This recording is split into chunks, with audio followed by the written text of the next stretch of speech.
What we really as conservatives are concerned about more than anything else, and what we've got to keep our focus on, is the nature of our country itself, some of which is determined by elections, and some of which is determined by acts of government, but most of which is determined by the actions of free men and women. It's about our vision of the future of America. It's about freedom and personal responsibility and free markets and free minds and free men and women. It is about limited government. It is about words like neighborhood and family and faith being prized and honored. It is about the words duty, honor, and sacrifice having meaning. Not merely words, but meaning. You know, I saw this many times when I was at the White House. I was a lot smarter before I showed up on January 20th, 2001. I was one really smart dude.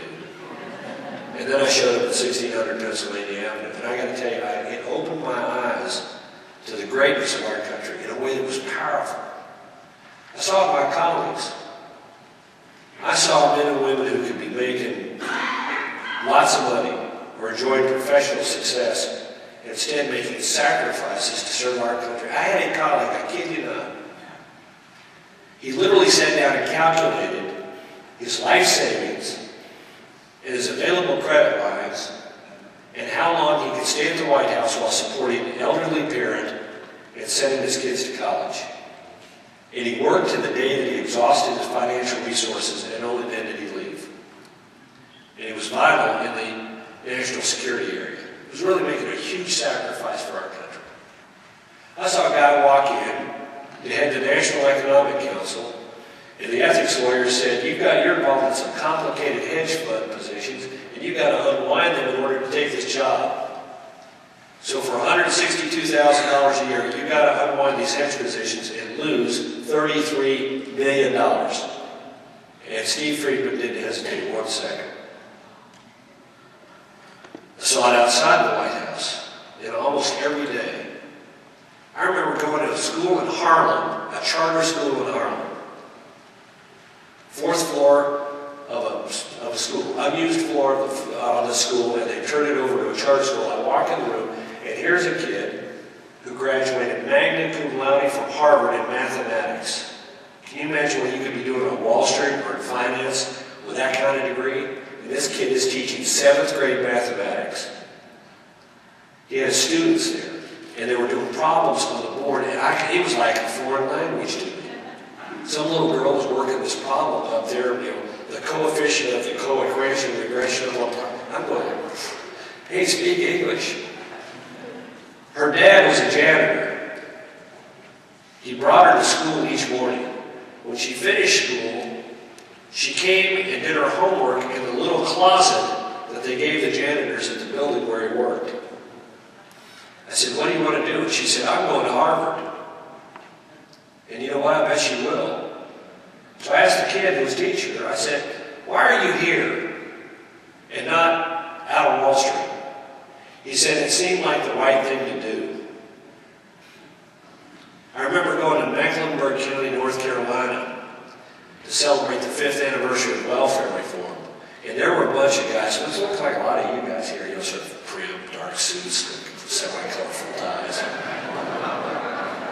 Business leaders in the Charlotte area who were mentors to single, unwed moms on welfare. One woman got up and read a poem about how she got her GED through welfare reform and with the help of her mentor, and how it changed her life. And when she finished reading that poem, there was not a dry eye in the place.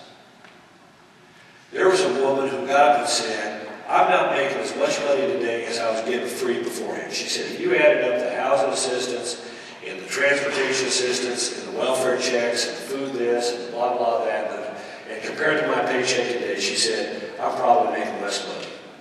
But she said, I'll tell you this, when I get up in the morning, she says, I go and I make 3 lunches. 1 for me and 2 for my kids. And by doing so, I'm giving my children the greatest the greatest gift a parent can give them, which is the knowledge that if they work hard, they can achieve anything they want to be in life.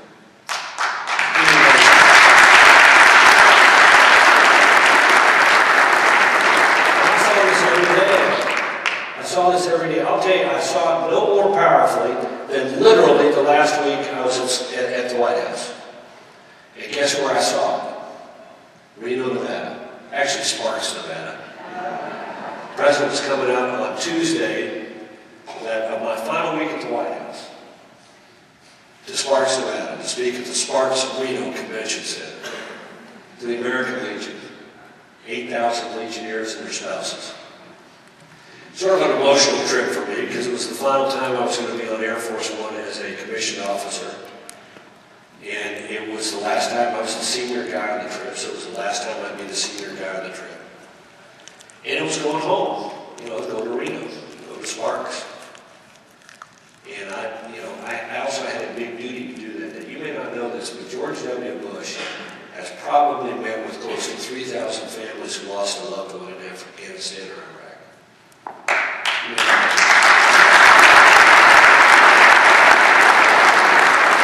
I was there the day that he did the first meeting with 55 families who lost somebody in Afghanistan when the 101st Airborne came home to Fort Campbell. And this was going to be the last time I was going to have to staff these kind of meetings. This was the toughest duty I had at the White House. I couldn't do anything except stand in the corner and take notes. Because when the president met with the families that followed, inevitably there was something that needed to be done. The checks were not arriving at the right place. The gravestone had not shown up. The stepmom and the dad got the flag at graveside, not the mom and the stepdad. Could they get a second flag? The weirdest one I had was they asked the president if something could be done about, there was a parcel of land between the road and the cemetery. Could the federal government get the water rights conveyed from the parcel of land to the cemetery so the grass would always be green? I'm going to Reno. And after the president gives a speech, we go back to the back room, and there are 13 families from northern Nevada and northeastern California. Because literally this was the first time the president had been to Reno since the balloon went up in Afghanistan in 2001, where he had time to do this. He'd been back doing some campaigning stuff for Heller and for himself, but this was the first time where he was there. And then the president said, I will never do these events before an event. I will do them only after an event, because he said, I never want to look at my watch and say I got to go someplace. So the president did it. You were there, I think, weren't you? Yeah, Gibbons was there. So we go to meet, about the third or fourth family would walk in the room. I'll never forget it. We walked in the room, and there was a mom, a dad, and a son. The older brother had died in Anbar, Marine First Lieutenant. Nathan Kristoff. He graduated from Williams. Got out of Williams, elite Eastern school, the only member of his class to join the military. He was so motivated by 9/11 that he felt the call to serve his country, and he joined the Marines. His younger brother was so inspired by his older brother's example that he joined ROTC, Marine ROTC, Navy ROTC, I guess it is, and entered the Marines. And he was sitting there in his Marine dress uniform, a Marine Second Lieutenant. This is in August of 2007, and he's going to be dispatched to Iraq in March of 2008. So we walk in, the president says,